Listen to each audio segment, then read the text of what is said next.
Bonjour à tous. Alors, attendez, juste, je suis ravi de vous retrouver. On est accompagné aujourd'hui de Louise-Marie Le Breton du cabinet Amaris. Salut Louise-Marie. Bonjour Mathieu. On a 2 minutes de retard parce que la technique c'est parfois compliqué, mais on y arrive. Donc, on va pouvoir vous parler de comment aider vos clients à déclarer leurs opérations de déficit. C'est le bon moment. Donc, vous avez probablement des petits cas pratiques à nous soumettre. N'hésitez pas au cours de la présentation à nous en faire part. On essaiera d'y répondre si vous êtes capable d'exposer ça de manière synthétique, ce qui peut être parfois difficile. En tout cas, on va vous donner des grandes idées claires sur ce qu'il faut avoir en tête et on va essayer de couvrir à peu près tous les cas. Donc, Louise-Marie, je te laisse la main et merci Merci. beaucoup. Bonjour à tous et merci effectivement d'être présents. Le but aujourd'hui, c'est de vous donner les clés pour que les déclarations finalement soient faites au mieux et sans oubli, sans erreur, parce qu'on peut rencontrer nous quotidiennement finalement des propriétaires ou enfin, oui, effectivement, des propriétaires qui ont oublié de déclarer que ce soit une réduction d'impôt ou leur revenu, finalement, tout simplement. Donc, on essaie d'être finalement dans l'information et dans le conseil pour que voilà, tout se passe bien. Bon, rapidement, même si je pense que vous nous connaissez déjà, mais qui nous sommes? Nous sommes un cabinet d'expertise comptable spécialisé dans l'immobilier. On peut accompagner les clients qu'ils réalisent un investissement en loyer meublé, en revenu foncier, ou alors qu'ils investissent en société. On va normalement, d'ici à la fin d'année, accompagner à peu près 20 000 clients pour 30 000 logements. On travaille avec un peu plus de 1000 partenaires et on acquiert 400 nouveaux clients par mois. Donc, le but aujourd'hui, c'est d'aborder la déclaration, que ce soit des revenus fonciers et des revenus BIC, parce que selon l'investissement, on ne sera pas dans la même catégorie. Donc aujourd'hui, comme je vous disais, nos propriétaires, à 70% à peu près, commettent des erreurs. Alors, erreurs volontaires ou pas, hein, il y a aussi de la méconnaissance derrière cela, soit parce qu'ils déclarent dans la mauvaise catégorie de revenus ou simplement parce que ce n'est pas optimisé au niveau de leur déclaration et voilà, qu'ils oublient finalement d'aller rechercher le bon régime fiscal ou de faire tout simplement les démarches. Donc, Louise-Marie, on petit voit rap plus ton écran, hein. Juste pour ah, info, il faudrait que tu repartages, s'il te plaît, la presse. pardon. Donc, est-ce que là, vous revoyez? Alors, n'hésitez pas à intervenir dans le chat hein, pour poser vos questions. Vous voyez bien, vous entendez bien? Oui, on voit ton écran, c'est super. OK, super. Donc petit rappel, dans les revenus locatifs, finalement, on peut déclarer de 2 manières différentes. Soit dans les revenus fonciers pour les locations vides, ou alors pour les revenus issus de sociétés, imposées à l'impôt sur le revenu et pour la partie location meublée, on va être dans les revenus des BIC, donc les bénéfices industriels et commerciaux. Dans chaque régime, finalement, à chaque fois, on aura soit le micro, soit le réel. Donc en revenu foncier, on a micro-foncier pour, des loyers hors charges qui, ne dépassent pas 15 000 € et au-delà, finalement, le propriétaire bascule au régime du réel avec une option de 3 ans. Et en location meublée, micro BIC pour un chiffre d'affaires, donc là, chargé ou brut, ne dépassant pas 77 700 € ou, ou sur option au régime du réel ou de plein droit si on est en indivision. Indivision, pour rappel, ça concerne pardon, les personnes qui sont finalement en indivision liées à des successions, des personnes pacsées, des concubins ou des personnes mariées en séparation de biens. Toutes ces personnes-là vont finalement avoir l'obligation de déclarer au régime du réel simplifié en location meublée. Donc rapidement, sur les revenus fonciers, qu'est-ce qu'on l'on doit déclarer? Peu importe si on a un dispositif ou pas sur, son logement, on va déjà déclarer les loyers hors charge. Ça va être finalement la plus grande différence avec la partie des revenus meublés, que l'on va déclarer avec charge ou revenu brut. Également, se déclarent, les indemnités d'assurance que beaucoup de propriétaires oublient de déclarer, mais c'est important de les prendre en compte si évidemment la charge reste déductible, en parallèle. Les avantages en nature autres que les logements, on a bien une ligne dans la déclaration, donc dans le CERFA 2044 des revenus fonciers, qui est la ligne 214 que l'on peut voir juste en bas, où finalement, même si on n'en retire pas de revenus, et de bénéfices de ce logement, il est censé être déclaré, pour le montant de sa valeur locative. Au niveau du dépôt de garantie, il est important de le signifier parce que beaucoup de propriétaires le prennent en compte comme un revenu, mais ce dépôt de garantie n'est pas à déclarer. Certes, on encaisse un revenu, mais souvent il est restituable, alors tout ou partie à la fin, donc il ne sera pas à déclarer, sauf pour la partie après qui ne sera pas rendue au propriétaire. Donc ce dépôt de garantie, il est retraité à la sortie de la location si éventuellement le propriétaire, conserve, un finalement un montant de ce dépôt de garantie. Ensuite, au niveau des charges, finalement, sur le CERFA 2044, c'est assez clair au niveau des charges, que l'on doit déduire. Finalement, si on prend ligne par ligne, normalement, on n'oublie rien, mais c'est surtout que la notion de déductible, c'est l'année de paiement. Aujourd'hui, on a des propriétaires qui nous disent, «Oui, mais moi, par exemple, j'ai un Pinel, il a été en construction pendant 3 ans et l'année de livraison, je vais déduire tous mes intérêts d'emprunt sur cette année-là parce qu'on m'a dit de faire ça, parce que je les ai pas déduits les années précédentes. Enfin, c'est une erreur.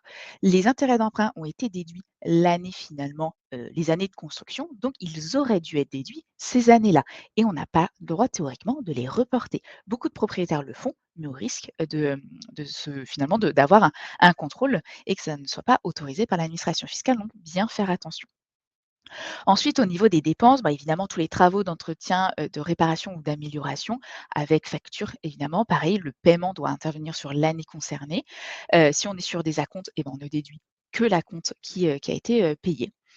Les frais d'administration et de gestion, ça regroupe finalement ça, pas mal de charges, que ce soit la conciergerie s'il y en a une, l'agence, le cabinet comptable si on fait la déclaration. Donc ça va être tous les frais liés à la gestion finalement de ce locatif ou la gestion finalement des locataires.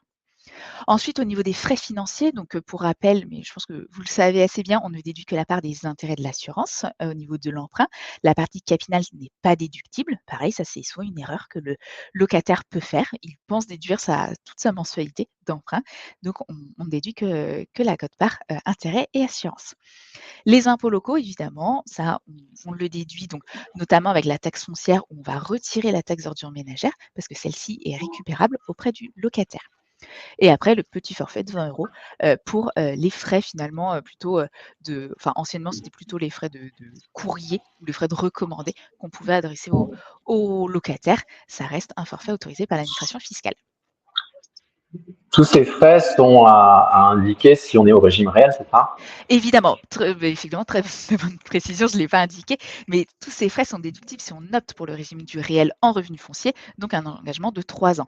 Si on reste au régime du micro, c'est un simple abattement de 30 qui s'applique et les 30 sont censés correspondre à peu près aux charges que vous avez. Donc, si vous voulez déduire les réels frais de votre logement, il faut vérifier sur 3 ans qu'il y a un réel gain finalement par rapport au régime du micro. Et quand il y a un abattement de 30%, il faut qu'on saisisse le revenu avant abattement ou après abattement? Avant abattement. Toujours on déclare Avant toujours les abattement. revenus bruts et ensuite l'administration applique son abattement. C'est finalement comme vos salaires, où vous indiquez votre net imposable et l'administration applique soit les 10 d'abattement, soit vos frais réels. Une autre question, si on est au réel et que, pardon, si on a une location en meublé saisonnière de son logement Oui, et qu'on a un prêt sur la résidence principale, oui.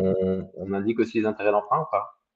Alors, on va indiquer au prorata soit de la superficie, si on n'a qu'une dépendance qui est louée en saisonnier, on va prendre à la superficie, habitable. Si on est sur une résidence principale que l'on loue, donc maximum, 120 jours dans l'année, on va prendre au prorata, enfin De au durée. du comment dire? De la durée effectivement de mise en location. Mais effectivement, la D'accord. quote-part sera bien déductible comme pour le meublé, mais on le verra plus tard, au niveau de l'amortissement du logement, on prendra la quote-part de mise en location. Ça marche. Donc les points de vigilance qu'on peut, avoir en revenu foncier et les erreurs qui nous reviennent tous les ans. Donc la première, c'est la taxe d'ordures ménagères, comme je vous le disais, parce qu'elle est, récupérable enfin, auprès du locataire. Alors beaucoup de propriétaires nous disent: «Bah oui, mais je ne l'ai pas récupérée, donc je vais la déduire». Bah, en fait, si le propriétaire ne la récupère pas, il faut qu'il régularise parce que ça reste, une taxe qui est récupérable. Donc soit il l'intègre dans la provision sur charge de son loyer, soit il lui envoie une régule une fois par an quand il reçoit son avis pour lui demander la somme due. Mais c'est récupérable, donc on ne le déduira pas. Ensuite, au niveau des charges de copropriété, les propriétaires, bah, évidemment, payent leurs appels de fonds, appels de fonds, tous les trimestres en général ou mensuels. Souvent, ils vont s'arrêter qu'à ça, qu'à déduire leur appel de fonds. Mais tous les ans, la copropriété va faire un arrêté des comptes, en général au premier trimestre, pour déterminer quelle est la part locative. Et cette part locative n'est pas déductible parce qu'elle est censée justement être également récupérée auprès des locataires. Donc, il faut bien qu'on retraite entre les 4 appels de fonds que le propriétaire a payés et la quote-part des charges locatives pour ne déduire que finalement le reliquat entre ces 2 montants.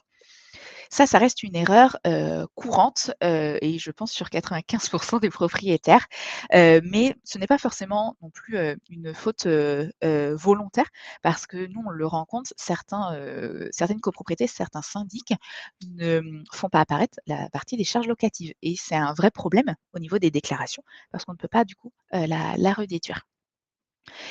Également, dernière erreur que l'on peut retrouver, c'est au niveau de la cuisine. C'est un vrai débat au niveau de la cuisine et surtout du Pinel. Est-ce qu'on la prend dans le coût de revient ou est-ce qu'on va la déduire? Alors théoriquement, la cuisine n'est pas déductible si c'est un logement neuf. Si on veut la déduire, il faut que ça soit inscrit dans le bail, que ça, tout simplement, ça soit nécessaire, enfin, à la mise en location. Le remplacement des appareils ménagers également n'est pas déductible. Beaucoup souhaitent le déduire et beaucoup le font, mais en principe, ce n'est pas autorisé.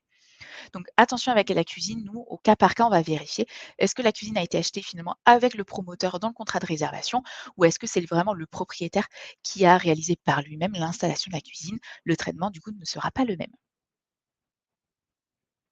Donc justement, au niveau du Pinel, on rencontre finalement des oublis de déclaration. Alors non pas forcément de loyer ou de charges, mais de réduction d'impôt. Parce que le propriétaire estime que, il déclare ses revenus, ses charges et puis il s'arrête là. Sauf qu'il oublie souvent que la réduction d'impôt se déclare sur un autre CERFA, finalement dans un autre endroit de sa déclaration d'impôt et ça, il n'y pense pas ou on ne lui indique pas, et ça arrive que certaines années, finalement, il n'en profite pas. On a des clients où ils avaient acheté un cellier et pendant 9 ans, ils n'ont pas déclaré de réduction d'impôt parce que, personne ne leur avait dit qu'il fallait le faire. Donc petit rappel des CERFA, en fonction des années, de déclaration. Tant qu'on est sur une construction, on va simplement déclarer les frais financiers du logement, donc intérêts et assurance de prêt si on n'a pas de différé. Donc on va simplement déclarer sur le CERFA 2044 des revenus fonciers. Ensuite, l'année d'achèvement des travaux ou de DAACT. Alors pour rappel, c'est la déclaration attestant l'achèvement et la conformité des travaux. C'est la même chose, hein. C'est cette année-là où on va déclencher la réduction d'impôt et du coup le document pour l'engagement de location. Donc cette année-là, on aura la 2044 pour revenus et charges si on a eu un bout de location finalement sur l'année, la 2044 EB pour l'engagement de location, plus la 2044 PB si on est sur un Pinel Bretagne et la 2042 RICI pour les réductions d'impôts, où là, la première année, on va déclarer le prix de revient, donc vraiment le prix d'acquisition majoré des frais pour déterminer la réduction d'impôt. Les années suivantes, l'AEB n'est plus nécessaire parce qu'elle est nécessaire que la première année. On va simplement déclarer la 2044 et la 2044 et la 2042 RICI, donc revenus, charges et réduction d'impôt. C'est cette RICI souvent qui est oubliée finalement. Tu as quelques questions, si je peux t'interrompre Oui. sur le sujet de Karim qui nous interroge sur une première location déclarée en Pinel sur la 2044 EB pour sa cliente, en case 4BA, dit-il, mais le site n'a pas enregistré son programme, est-ce normal?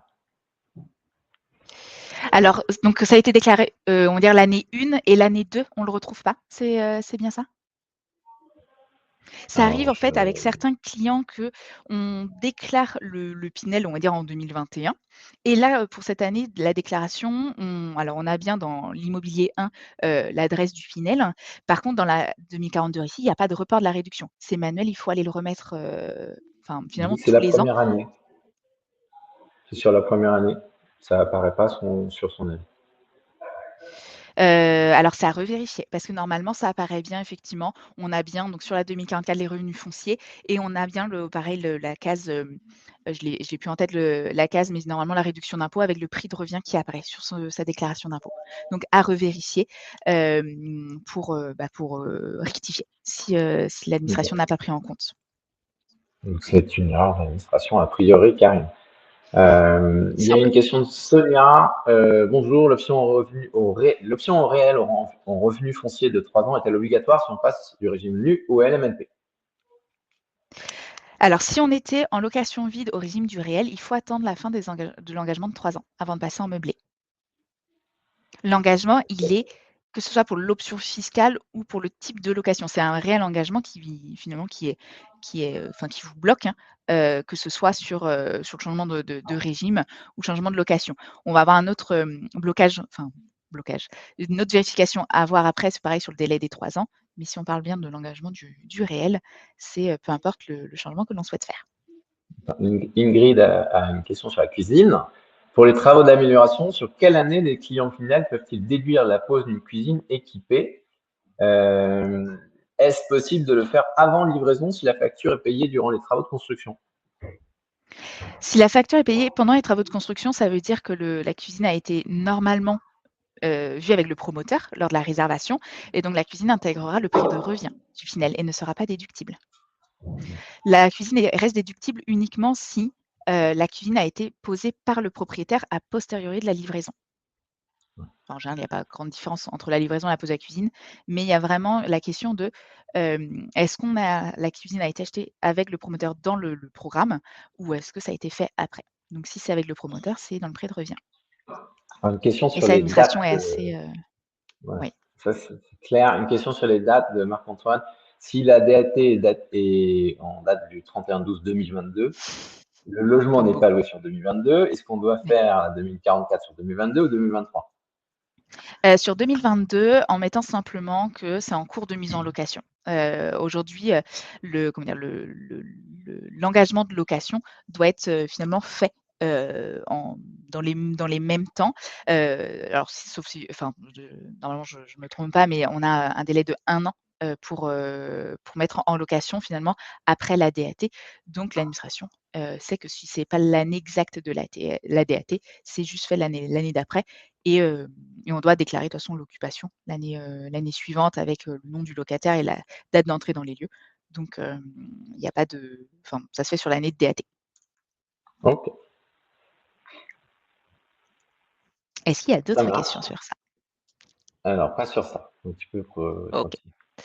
Donc petit, rappel des CERFA, mais simplement donc sur la 2044 EB, on va, simplement, cocher entre métropole ou outre-mer ou Bretagne.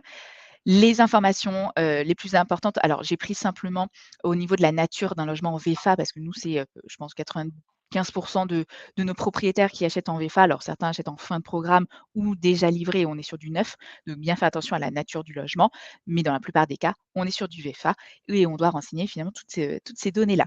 Le prix de revient, c'est celui-ci justement qu'on va reporter dans un 2042 ici, avec justement la durée d'engagement. Donc là, bon, j'ai pris 6 ans, mais ça pourrait être très bien 9 ans au niveau de l'engagement. Et puis après les caractéristiques de la location, justement, s'il n'y a pas encore de locataire, on signifie simplement que c'est en attente de mise en location. Ensuite, en revenu foncier, là, on va rencontrer, également des erreurs. Ça va être entre le Malraux et le monument historique, qui, pour beaucoup sont assez similaires, alors que dans la déclaration, on est quand même sur 2 déclarations bien distinctes. Si je commence sur le Malraux, donc petit rappel, mais c'est simplement une réduction d'impôt sur les travaux finalement engagés sur ce programme-là.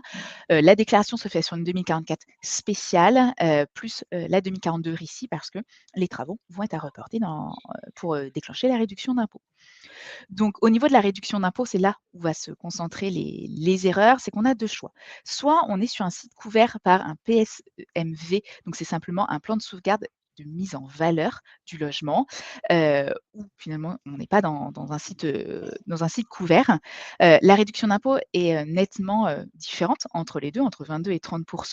Donc ce choix-là, enfin ce choix, c'est pas un choix, cette case-là, est importante et il faut faire attention.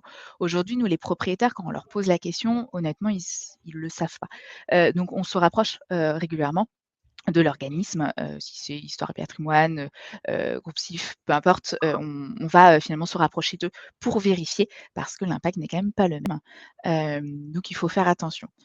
Également, bon, je l'avais pas prévu dans la slide, mais j'ai eu le cas la semaine dernière, si ce sont des SCPI Malraux, attention à ne pas déclarer le montant de l'investissement de la SCPI, mais bien le montant applicable aux travaux Malraux. Je prends l'exemple de notre client qui avait acheté 140 000 € de SCPI Malraux, mais seulement 84 000 € étaient applicables à la réduction. Donc, bien faire attention également au montant à déclarer et du coup à la case. Au niveau du monument historique, là, on va être également sur une 2044 spéciale, mais alors pas dans les biens ruraux, on va être dans les immeubles spéciaux, et à ne pas confondre avec les bâtiments de France. Aujourd'hui, on a beaucoup de propriétaires qui nous disent: «Mon logement est classé en bâtiment de France, donc si je fais des travaux, je vais pouvoir déduire sans limitation sur mon revenu les travaux, finalement que j'ai réalisés». Donc c'est là où on va bien leur préciser qu'un monument historique, ça reste un programme à part entière et c'est bien différent, enfin, ça peut être lié, hein, avec les bâtiments de France, mais ce sont 2 choses différentes. Donc pareil, il ne faut pas faire la confusion entre les 2. Et le monument historique, c'est simplement, voilà, un report, comme je le disais, des travaux sur, le revenu global sans limitation. Donc là, on ne parle pas des 10 700 € imputables, on est vraiment sur le montant, intégral. Quelques petites questions qui sont Ouais, arrivées en plus. Valérie qui s'interroge à nouveau sur la cuisine. Donc, la cuisine, si c'est le promoteur qui la met en place, corrige-moi Marie si je me trompe, c'est intégrer ce coût dans le prix de revient de l'opération oui, et oui, ça fera l'objet de la réduction d'impôt Pinel. c'est ça, Euh, ouais. il n'y aura pas de souci là-dessus. Delphine s'interroge sur où on trouve la date de dépôt du permis de construire. Sur le contrat de réservation, normalement, parce qu'on rencontre des difficultés pour la trouver aussi, mais normalement sur le contrat de réservation, on l'a. D'accord. Alors, Ingrid pose une question sur l'optimisation des déclarations, en disant dans le cas d'une Pinel, les options prises par les clients et réglées directement au promoteur feront-elles obligatoirement partie du prix de revient, et les clients pourraient-ils décider de les passer en travaux d'amélioration, parois de douche, climatisation, si c'est plus intéressant pour eux? Alors, en fait, dans la pratique, rien ne va les bloquer, mais demain, s'ils ont un contrôle fiscal, l'administration, recalculera pour, retirer finalement ces travaux-là et les réintégrer dans le prix de revient. On a eu le cas justement sur une cuisine, où le client avait, fait le choix finalement de la déduire et suite à un contrôle, finalement, tout a été recalculé parce que, l'administration finalement estime que ce n'est pas une décision, enfin c'est pas, libre enfin, c'est pas libre au propriétaire de choisir si on déduit ou si on intègre. Donc c'est vraiment, assez, catégorique. C'est si c'est le promoteur, ça rentre dans le prix de revient. Si c'est après, ça reste déductible. Mais, Ok. c'est pas au choix. Donc rapidement, les CERFA, toujours donc la 2042, 44 plutôt spéciale, donc ou la 2044 S, finalement la seule, les seules, différences, qui vont changer par rapport à la 2044 classique, ça va être les régimes particuliers. Là, on va, retrouver alors j'en ai pas parlé ici parce qu'on en a très peu, mais, ça va surtout concerner notamment les, dispositifs, alors COS, maintenant c'est, Loc Avantage si je ne me trompe pas, où on va pouvoir déduire pareil une quote-part des revenus, enfin, il va y avoir un abattement des revenus qui va s'appliquer par défaut, en plus de toutes les autres charges. Ou alors un salier intermédiaire, voilà, ça va être des dispositifs assez, spécifiques de ce genre. Et ensuite la 2042 ici, donc comme je vous disais, 2 cases possibles, soit, dans, comment dire? Soit avec un site, couvert ou un site non couvert par un PSMV. Donc pareil, là, bien vérifier au niveau de avec le promoteur pour être sûr, de la bonne réduction que l'on applique. Et au niveau du monument historique, ça reste quand même relativement assez simple parce que tout simple comme on voit bien dans les immeubles spéciaux, on a bien la rubrique pour les MH à déduire, en tout cas le temps des travaux et après le temps de enfin quand il est mis en location. Donc ça reste assez finalement simple à déclarer un monument historique, mais il y a un enjeu quand même assez conséquent derrière au vu du montant des travaux, engagés. André a un doute en t'écoutant sur Ouais. ce qu'il faut utiliser comme CERFA pour déclarer une SCPI. Est-ce que c'est seulement la 2044? Ça va être dans la 2044, part de société. C'est la première rubrique de la 2044. C'est bon. Ah, c'est pas ta question. Alors, André, on n'a pas bien compris votre question. Si vous voulez la reposer. Je vous laisse poursuivre entre-temps. Lisa. Ouais, OK. Également en revenu foncier, donc là, on a parlé on va dire des 3 dispositifs que l'on rencontre, on va dire, le plus couramment, Pinel, MH et Malraux. Mais on va aussi rencontrer, tout ce qui va être déficit foncier, que ce soit avec promoteur ou pas. Parce qu'on peut très bien aussi faire un déficit, seul sur un logement en faisant des travaux. Donc c'est simplement, le déficit foncier, c'est simplement la déduction de travaux, donc d'amélioration, d'entretien, de réparation, qui impactent le revenu global dans une limite de 10 700 €. Alors pour cette année, on a un doublement de ce plafond jusqu'à 21 400 si on remplit finalement les conditions pour en bénéficier, notamment sur des travaux de rénovation énergétique. Donc ce déficit, il est tout à fait, utilisable finalement autant de fois qu'on veut, du moment qu'on fait bien des travaux et que les factures ont été payées sur l'année N.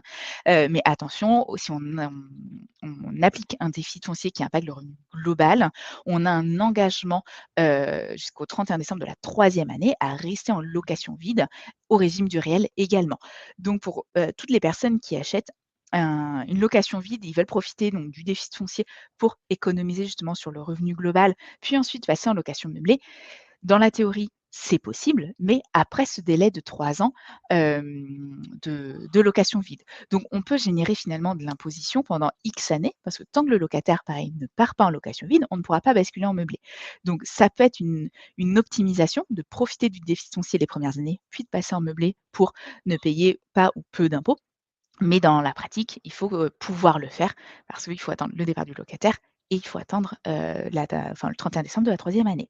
Donc ça peut avoir un réel intérêt, mais il faut bien, vérifier qu'on puisse le faire. Et pour rappel, le déficit foncier, donc les travaux que je vous ai cités, donc amélioration, entretien, réparation sont bien déductibles. Par contre, ce qui ne l'est pas, c'est la construction, la reconstruction et l'agrandissement. Donc à faire attention quand, finalement un propriétaire achète un immeuble et finalement il garde juste les 4 murs, il refait tout à l'intérieur. Il faut bien distinguer ce qui est de la reconstruction de ce qui est de l'amélioration, de la réparation. Et c'est là où nous on a justement ce regard de, pouvoir de savoir si c'est déductible ou non. Est-ce qu'on a un Alors, éclaircissement sur la question de ouais, tout à l'heure? je peux te Ouais, reposer la question d'André. Si le client a déjà du DC et du Pinel, du DC, c'est quoi?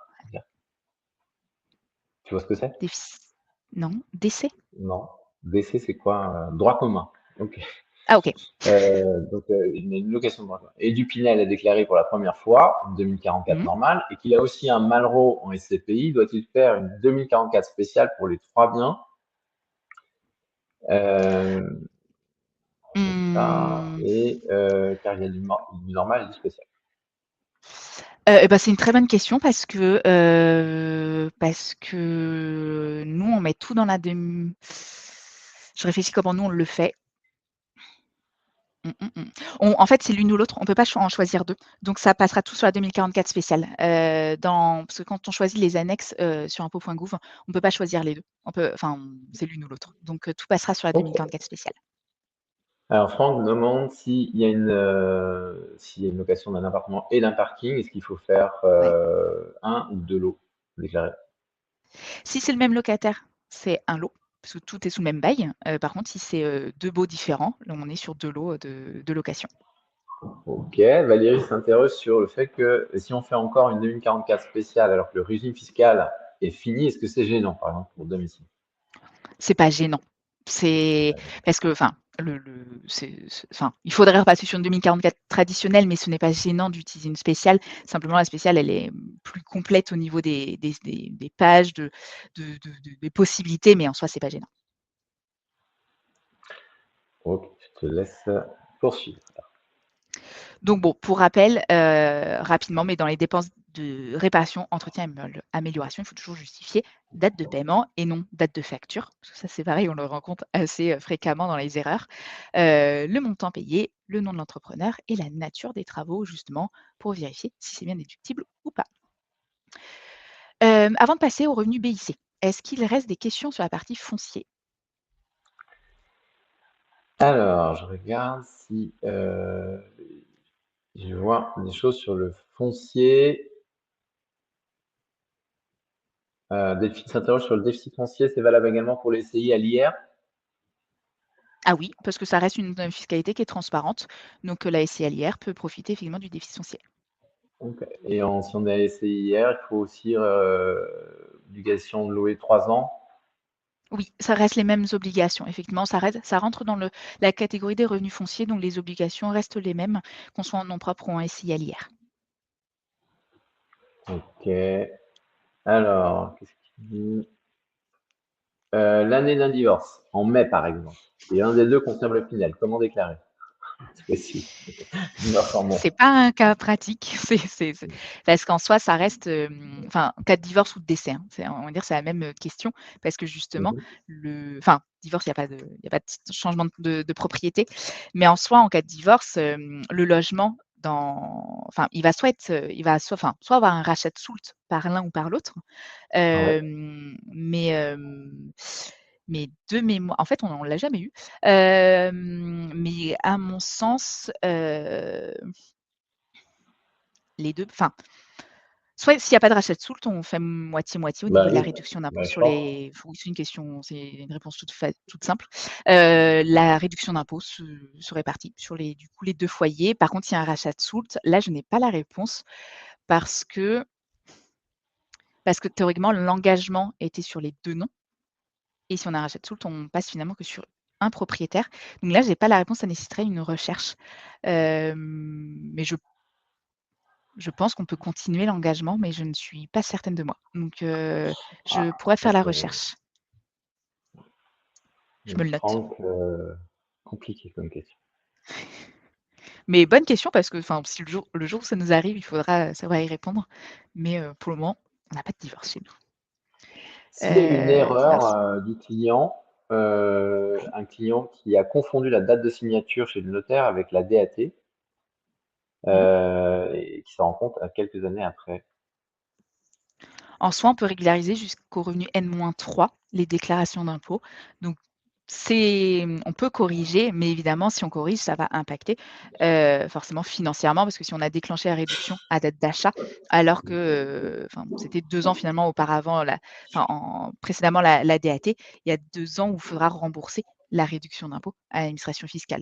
Donc en soi, on peut régulariser jusqu'au revenu N-3, donc là jusqu'au revenu, 2020. Ok. Rien n'est inscrit dans le marbre. On peut changer, mais il y a toujours des impacts financiers. Hop. Donc, passons aux revenus BIC maintenant. Donc, les bénéfices industriels et commerciaux, là où on va déclarer les activités de loi meublé non professionnelle ou loi meublé professionnelle. Donc, comme je vous le disais tout à l'heure, ce que l'on va déclarer, ça va être les recettes ou chiffre d'affaires brut ou chargé. Si on est sur, de l'habitation, on va être sur le loyer plus provision sur charge. Si on est sur la location saisonnière et qu'on loue la nuitée 100 €, la plateforme prend 20 € et donc on retouche 80 dans notre poche, on va bien déclarer les 100 €. Ça, c'est la première erreur que les personnes faisant du saisonnier, font, c'est de déclarer ce qui touche finalement sur leur compte et enfin, c'est vraiment une erreur courante et Et il faut vraiment faire attention parce que ça va forcément avoir des impacts derrière sur la détermination aussi du statut pro ou non pro, ou encore sur, si on fait du saisonnier, sur, l'assujettissement à l'URSSAF au niveau des cotisations sociales. Bon, ce sont d'autres sujets, mais cette notion de revenu brut et chargé est très importante en meublé. Donc, Le dépôt de sur du garantie oui, saisonnier, excuse-moi, juste oui, pour être sûr, sur du saisonnier, donc, on déclare pas ce qu'on touche, mais ce que la plateforme touche. C'est ça que tu dis? ce que verse le locataire, oui. Ce que verse le locataire. D'accord. Enfin le la personne effectivement qui loue pour la nuitée. Oui. Parce que les frais de plateforme, finalement, on va les redéduire en charge. Si on est au régime du réel, évidemment. Donc le dépôt de garantie, comme en location vie, n'est pas, à déclarer, sauf si on conserve une partie. Les indemnités d'assurance, c'est la même chose, on les déclare et dans comment dire? Dans certains cas, il faudra aussi déclarer une occupation personnelle, donc des revenus théoriques, notamment, sur, une détention SARL de famille, où là, on est sur une société commerciale, donc l'usage personnel, normalement, n'est pas autorisé. Donc finalement, le propriétaire qui utilise personnellement son bien se doit de se verser théoriquement un revenu, enfin proche finalement du revenu qu'il aurait perçu s'il avait loué à un tiers. En para-hôtellerie, alors pareil, c'est un autre sujet, mais para-hôtellerie qui s'apparente à du meublé, mais avec service, il faut aussi déclarer un loyer théorique, sur son usage personnel. Donc il y a quelques cas comme ça où, on peut avoir un usage personnel, mais avec versement d'un revenu. Au niveau des charges, c'est un peu plus simple qu'en location vide parce que toutes charges qui vont être engagées pour cette location ou la gestion seront déductibles, qu'elles soient, payées ou non.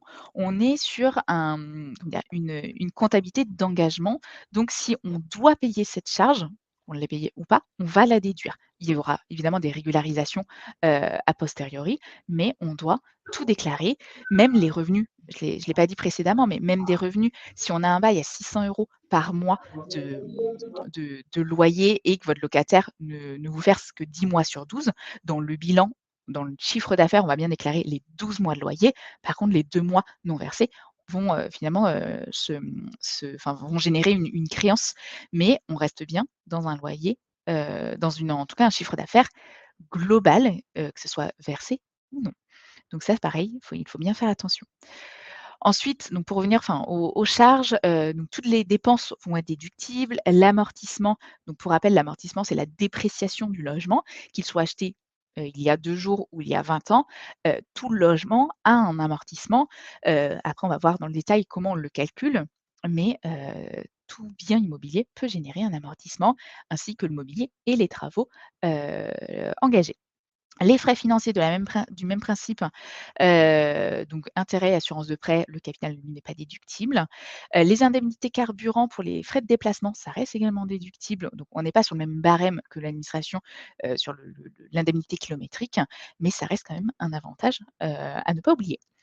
Et les frais évidemment, engagés, enfin tout autre frais finalement, et ce que je vous disais tout à l'heure, au prorata, si on est sur une location d'une résidence principale en location saisonnière que sur 120 jours ou qu'une partie de la résidence principale, on appliquera des prorata à la surface ou à la durée. Au niveau de l'option fiscale, donc pour rappel, l'immatriculation d'activité de location meublée est à faire dans les 15 jours suivant le début d'activité. Donc le début, ça signifie quoi? Ça peut être l'achat, ça peut être la mise en location si on passe d'une location vide, à une location meublée. Ça peut être, si on a fait construire soi-même sa maison, ça peut être soit le début de construction, soit, simplement la fin, et la livraison du logement. Donc c'est un petit peu au cas par cas, il faut vérifier pour chaque personne quel est le vrai début d'activité pour qu'on puisse faire l'immatriculation dans les 15 jours. Au niveau de l'immatriculation, quand on est une indivision, on n'a pas le choix finalement de l'option fiscale. On est de fait au régime du réel simplifié parce qu'on est une société de fait. Donc toutes les personnes qui sont en indivision pacsée mariés en séparation de biens doivent être au régime du réel. Aujourd'hui, si vous voyez des clients qui déclarent au régime du micro, c'est une erreur et il faut les faire optionner au réel. Pour ça, vous avez entre le 1er janvier et la date butoir de déclaration, donc 25 mai, 1er juin et 8 juin, pour faire la demande. La demande est faite pour l'année en cours. Donc, si on fait la demande aujourd'hui, ce sont les revenus 2023 qui passeront au régime du réel et donc à déclarer l'année prochaine. Les autres personnes, finalement, ont le choix entre le micro-BIC et le réel. Pour rappel, le micro-BIC, c'est un abattement de 50% ou 71% si le logement est meublé, enfin est classé en meublé de tourisme. Ce label, c'est, un ce n'est pas, c'est comment dire? C'est pas une, enfin, ça reste un choix du propriétaire. C'est pas parce qu'on fait de la location saisonnière qu'on est meublé de tourisme. Ça reste un label qui est payant, qui a une durée de validité. Donc pour obtenir l'abattement des 71%, il y a une action, par le propriétaire à réaliser pour se faire classer. Donc justement, au niveau de l'amortissement, donc le BOFIP est assez, finalement clair sur le sujet. Quelle est la base, d'amortissement que l'on va prendre pour, le bilan comptable? Ça va être la valeur vénale à compter du jour du passage à l'actif. Donc finalement, dans l'exemple le plus, parlant, bon, on a un exemple de donation juste en dessous, mais ça peut être très bien un ancien cellier, un ancien Malraux, un ancien Pinel. Bon, on n'en a pas encore, énormément, mais une location vide qui passe location meublée ou une ancienne résidence principale qui passe meublée, on va bien prendre la valeur du logement à date du passage en meublé. Peu importe qu'il ait été acheté il y a 5, 10 ou 20 ans et de sa valeur d'achat, on prendra sa valeur à la valeur vénale. Et comment on fait pour être sûr de la valeur? On demande tout simplement au propriétaire de faire estimer son logement. 3 solutions possibles. Soit il le fait estimer par un notaire qui est en général une prestation plutôt payante, soit le propriétaire fait estimer par un agent immobilier agréé. Pareil, ça reste une option payante. Soit il demande à 2 agences immobilières qui sont proches finalement de son logement ou dans la ville pour réaliser l'estimation du logement. Toute estimation en ligne, on le déconseille aux propriétaires parce que l'estimation en ligne, ça reste, à sa main et ça peut être faussé par des choses qui ne sont pas assez, représentatives ou parce que finalement enfin il a mal, finalement, paramétré le simulateur. Donc 3 solutions possibles pour amortir à la valeur du jour. Plusieurs questions sur ces amortissements. La première de Franck sur le fait qu'on puisse passer des microbiques au réel Oui. euh, à tout moment. Alors à tout moment, alors en fait 2 solutions. Si le SIRET est déjà fait, il faut faire la demande entre le 1er janvier et la date butoir de déclaration pour passer au réel. Si le SIRET n'est pas encore fait, ce qui est une erreur, hein, on peut demander à régulariser, N-, enfin, en soi N-3 on pourrait, mais aujourd'hui l'administration fiscale, peut refuser la régularisation, prétextant que le régime réel est une option, en tout cas pour certaines personnes. Donc s'ils n'ont pas fait l'option dans les temps, trop tard, et appliqueront au 1er janvier 2023, là par exemple, l'option réelle.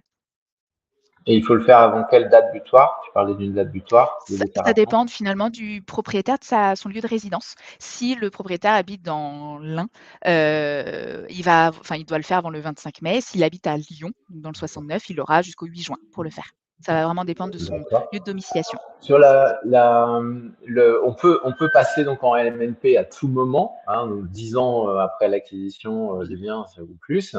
Et la base d'amortissement, c'est bien la base d'évaluation du bien au moment où on passe en C'est amortissement. ça, C'est ça. oui. Et on Et peut déduire à ce moment-là les intérêts d'emprunt si jamais il en reste. c'est ça, complètement. On prendra vraiment à date, enfin du début, on prendra toutes les charges à partir de cette date de démarrage d'activité. Et si on est sur un achat, évidemment, on ne va pas faire estimer le bien, on prendra valeur d'achat, majoré des frais d'acquisition, notaire, ingénierie, chasseur immobilier, enfin tous les frais hein, liés à cette acquisition-là. Ok. Donc, un rapide exemple pour vous montrer, parce que pour beaucoup, finalement, il y a des a priori sur la location meublée et le régime du réel. Beaucoup se disent, bon, une maison, c'est pas intéressant, ou j'ai pas d'emprunt, c'est pas intéressant, ou j'ai pas de travaux, c'est pas intéressant. On peut vraiment tout entendre. Euh, Bah, ça dépend. C'est vraiment du cas par cas. Donc, il faut vraiment s'enlever ces a priori-là et vérifier, parce qu'on le fait, hein, avec les propriétaires, la simulation et les calculs. Il faut vérifier pour chaque logement, avec ou sans prêt, avec ou sans travaux, est-ce qu'il y a un intérêt ou pas? Peut-être qu'il y aura qu'un faible intérêt ou alors il y aura un gain assez considérable. Là, dans l'exemple, c'est une maison qui a été construite juste avant covid. De mémoire, c'était, valeur de construction 240 ou 250 000 €, réestimé après covid, donc 2 ans après, construction finie, réestimé 360 000 €. On va inscrire à l'actif la valeur du passage en location meublée, soit 360 000 €. Au niveau de l'amortissement, en tout cas selon nos règles, qui peuvent être différentes selon les comptables, ça va générer quasiment, enfin un peu plus de 12 000 € d'amortissement. Donc sur 14 400 € de loyer annuel, on a déjà 12 000 € qui vont être, finalement, annulés rien qu'avec les amortissements. On rajoute une taxe foncière, une assurance et de la gestion locative, pourquoi pas, ou un prêt, peu importe. Finalement, on arrive à un résultat à zéro et on ne paye pas d'impôt. Alors que si j'avais opté pour le régime du micro, l'abattement des 50 avec une TMI à 30 ça m'aurait fait 3 400 € d'impôt quasiment à l'année. Donc, vraiment il n'y a pas que les appartements neufs ou avec travaux ou avec emprunt où finalement il y a un intérêt. Chaque bien peut présenter un intérêt au régime du réel, il faut faire le calcul. Et la base d'amortissement, bah, c'est la valeur vénale, hein, la valeur du bien, Valérie. Oui.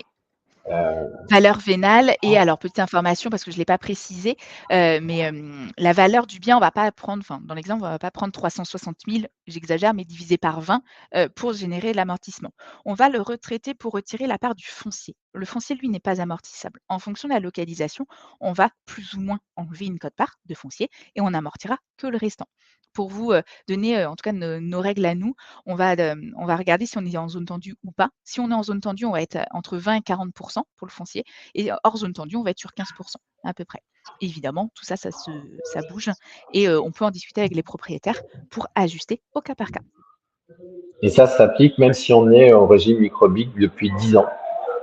Oui, parce que le régime du micro, le bien, est réputé dans le patrimoine privé du propriétaire, donc on a le droit de l'amortir au passage au régime du réel parce qu'on va l'inscrire à l'actif à ce moment-là.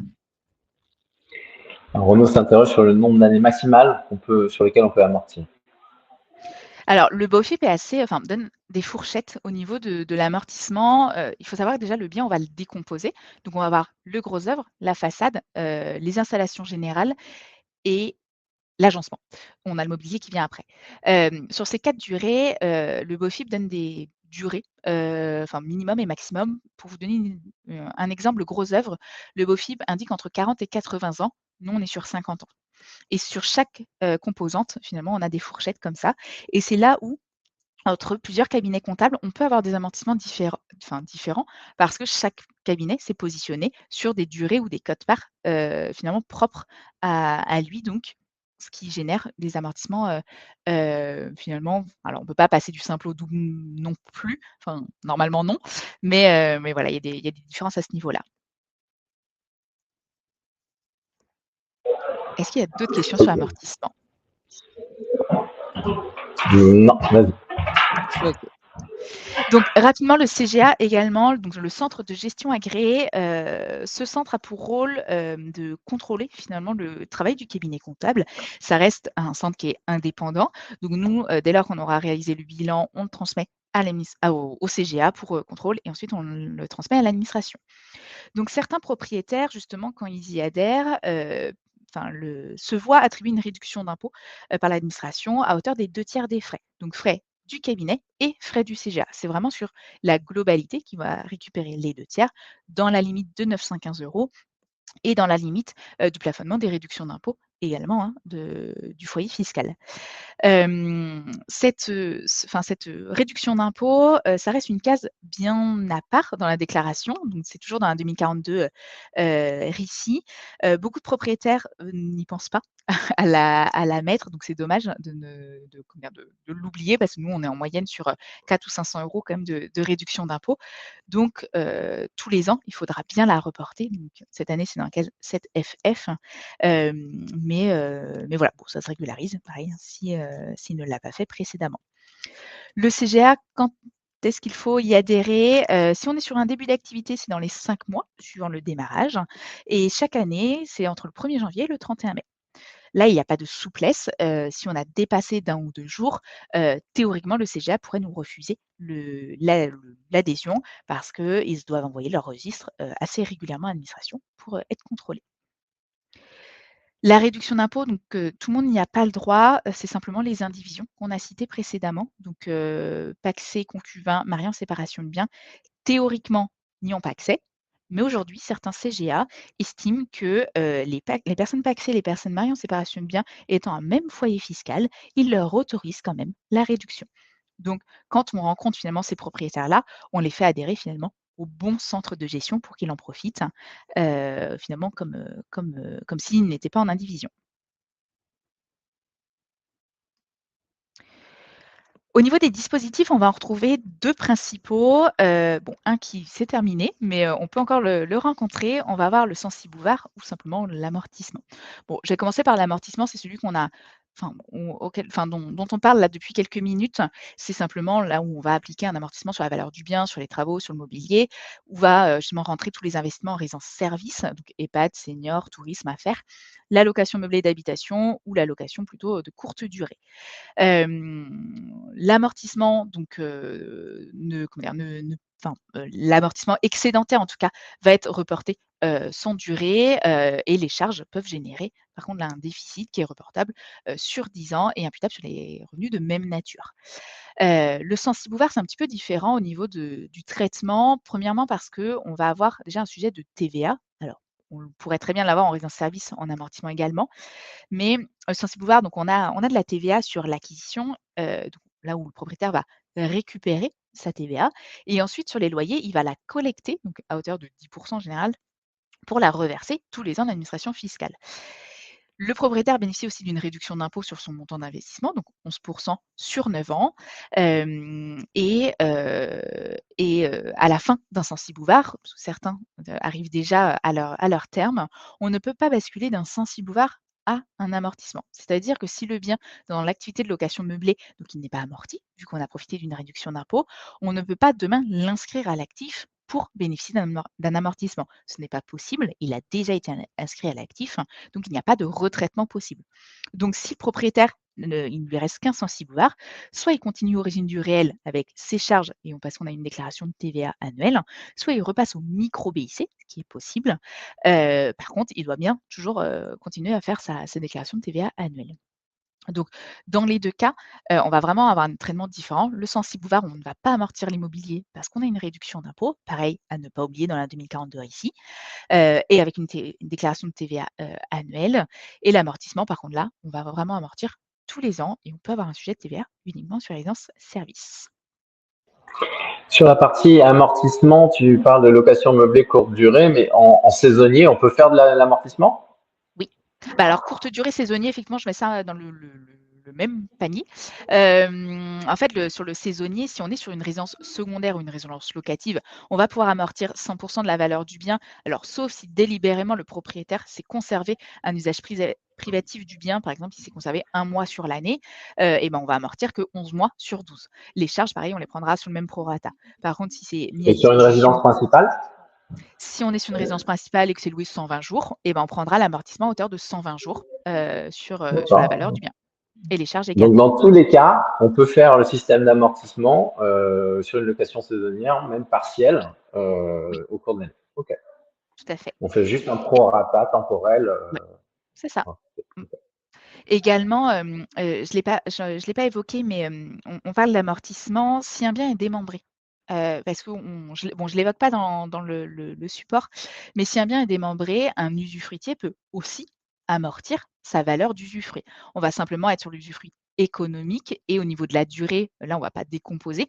On va prendre l'usufruit économique qu'on va amortir sur son espérance de vie, donc selon les, données de l'INSEE.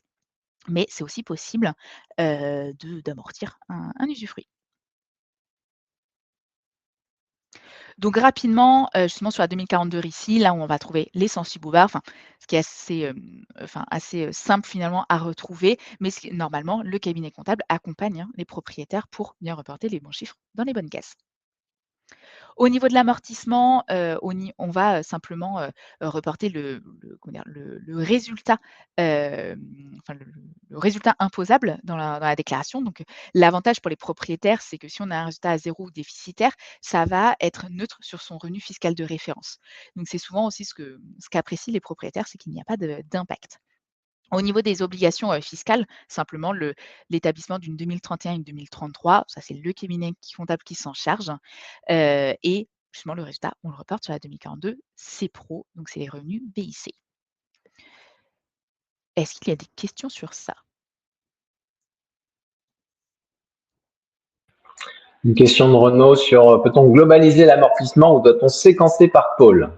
Grosses œuvres, etc.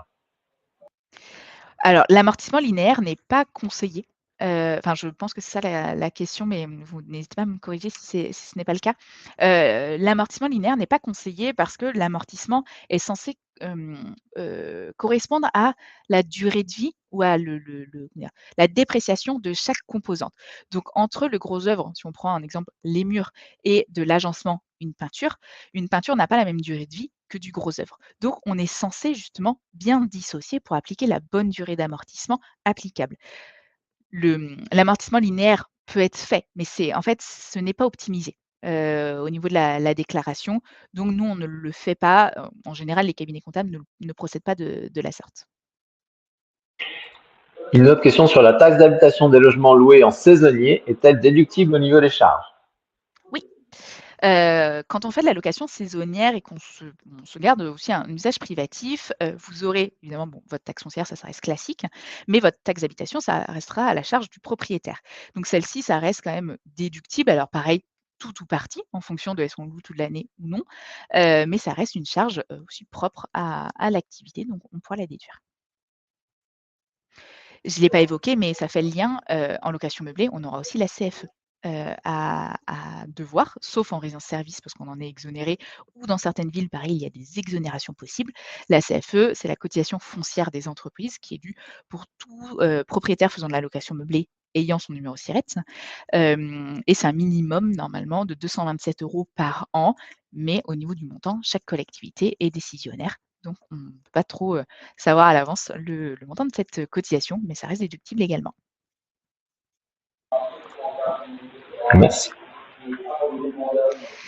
Donc on est bon au niveau temps. Petit rappel, donc au niveau de nos offres, donc tout à l'heure, je vous ai présenté qu'on voilà, on pouvait accompagner, que ce soit sur du revenu foncier, du meublé, de la société. Au niveau du meublé, donc bon, au niveau délai, on n'est pas en avance si vos propriétaires ne l'ont pas fait, mais ce n'est pas trop tard non plus. Vaut mieux être en retard et le faire courant d'été ou courant septembre et régulariser que de ne pas le faire du tout.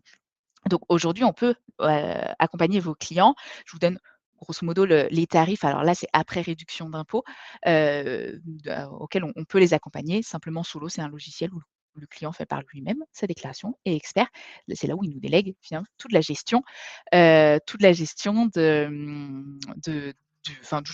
du bilan comptable et il a un comptable, dédié. Donc n'hésitez pas en tout cas, si vous avez la moindre question. Aujourd'hui, on travaille, avec Greatki, mais on pourrait voilà, on reste disponible, pour, vous et vos clients si vous avez le moindre besoin. Donc n'hésitez pas. Alors attends, il y a Valérie qui dit qu'elle a posé une question 2 fois, on l'a manqué, désolé. Est-ce que vous Ah, voulez la remettre pour qu'on puisse la voir? Effectivement, on l'a pas vue. Valérie, n'hésitez pas à recoller votre question si vous la retrouvez.